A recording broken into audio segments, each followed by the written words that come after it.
इस पे चाहिए एक्सपर्ट ओपिनियन। ये टिकटें घोषित क्यों नहीं हो रही हैं और ये कांग्रेस के बड़े नेता ये क्यों छोड़कर साथ जा रहे हैं?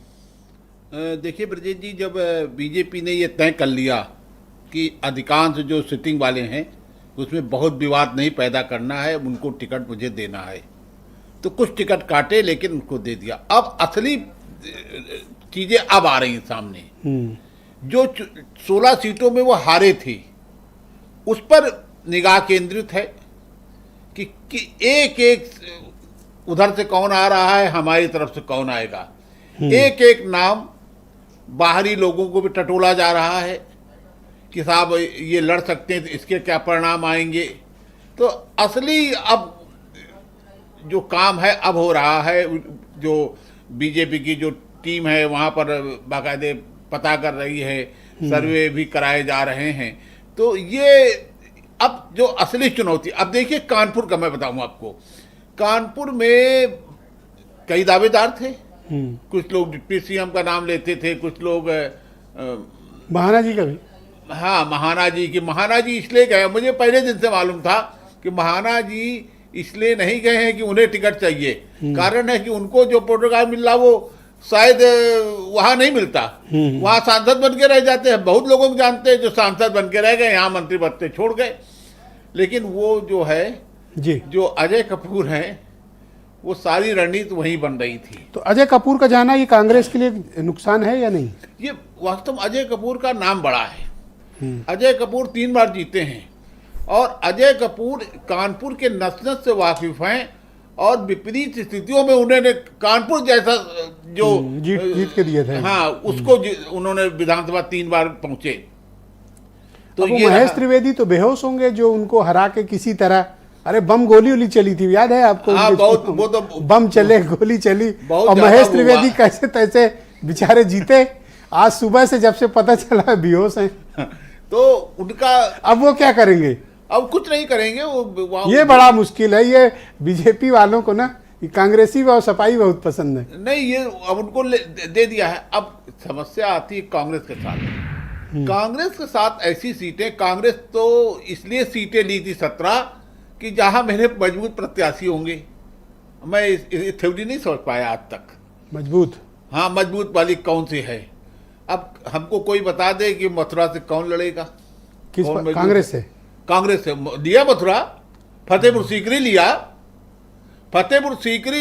और तो छोड़िए, गाजियाबाद भी दिया हुआ है। गाजियाबाद लिया। और यही नहीं, मुझे अब आप सोचिए, अखिलेश ठीक से हेयर कटिंग की है सपा वालों ने की। नहीं, अखिलेश के लिए इससे बेहतर क्या कुछ नहीं हो सकता था कि उनको मथुरा भी देना पड़ जाए। कभी मथुरा में सपा बसपा जीती नहीं, उनको ये देना पड़ जाए फतेहपुर सीकरी, वो भी एक कमजोर सीट थी। तो उन्होंने उसको तत्काल दे दिया। तमाम ऐसी सीटें, अब जैसे कांग्रेस को लगता था कि बनारस से वही जीत सकते हैं और उनके। अच्छा, ये बताइए, ये बड़ी चहल्ला कर रहे हैं कांग्रेसी और बहुत ही उनका ये मानना है कि बहन जी उनसे हाथ मिला सकती हैं। अच्छा, कह चुकी है वो, कितनी बारी मान क्यों नहीं रहे हैं? ब्रजेश जी, आप राजनीति को बड़े नजदीक से देखते हैं, हम लोग उसको बहुत।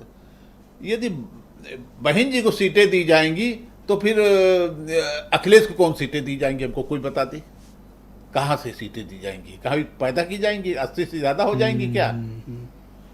अखिलेश जैसी मजबूत पार्टी से गठबंधन तब किया था जब 38 सीटें पा गई थी मायावती, और वो भी उन्होंने निशान लगा दिया था ये। और जब वो सीटों की सूची मुलायम सिंह जी के पास गई, कहा ये तो पार्टी गिरवी रख दिया। ये क्या है? और वास्तव में बड़े दिल से समझौता किया था।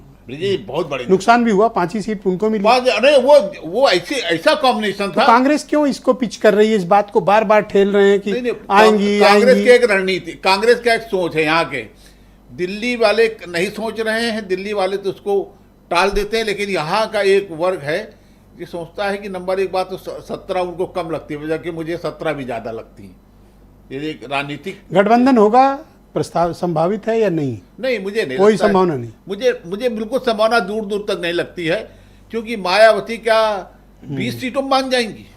क्यों मानेंगी? आप बताइए क्या और भी अखिलेश यादव 37 सीटें अपनी घोषित कर चुके हैं। नहीं, उनमें से बहुत हैं जहां भी। और ये देखिए, मायावती ने जो सीटें घोषित की हैं वो बिल्कुल चुन के घोषित किया है। हम्म, जो लोग गठबंधन की बात करते हैं उन्होंने कांग्रेस को निशाना बनाया। अमरोहा से किसको दिया इन्होंने? हम्म, अमरोहा सबसे प्री सीट है, वो जो लड़ रहे हैं कांग्रेस की। दानिश, तो वहां पर उन्होंने एक मुस्लिम प्रत्याशी को उतारा है। हम आपको पूरी सूची बता कोई दें। लिखा था मीडिया में कि ढूंढ ढूंढ के मुसलमान, ढूंढ ढूंढ के मुसलमान दिया है। और फिर भी ये लालायित हैं। नहीं, लालायत इसलिए है कि इनको सोच लगता है, हाँ। कांग्रेस को लगता अच्छा, मनीष है। कुछ कहना चाहते हैं? नहीं, उनका स्वागत है, ठीक, लेकिन मनीष पहले एक बात सुन लें। कांग्रेस को लगता है कि उनको लगता है कि ये वोट ट्रांसफर हो जाता है मायावती का। ये बहुत दिन से सुनते चले आए हैं कांग्रेस के लोग और देखते भी चले आए हैं। अरे ये ट्रांसफर वाले पे मत पूछो, नहीं सुनील साजन के आंसू निकल आएंगे, रोने लगेंगे वो। ट्रांसफर नहीं हुआ वो कह रहे थे, बहुत एक दिन दुखी नहीं थे। तो, और मैं बताऊं, मैं धरती में देख के आया हूं। हम्म, मान लीजिए समझौता हो जाए, मैं पक्का बता रहा हूं, जब मैं वर्कर से बात करता हूं, मैं दौरा करता हूं, जी। तो कहते हैं कि बहन जी को हराने का प्रयास किया, और समाजवादी पार्टी के लोग कहते हैं कि बहन जी ने धोखा दिया। ठीक, मनीष सिंधवी आप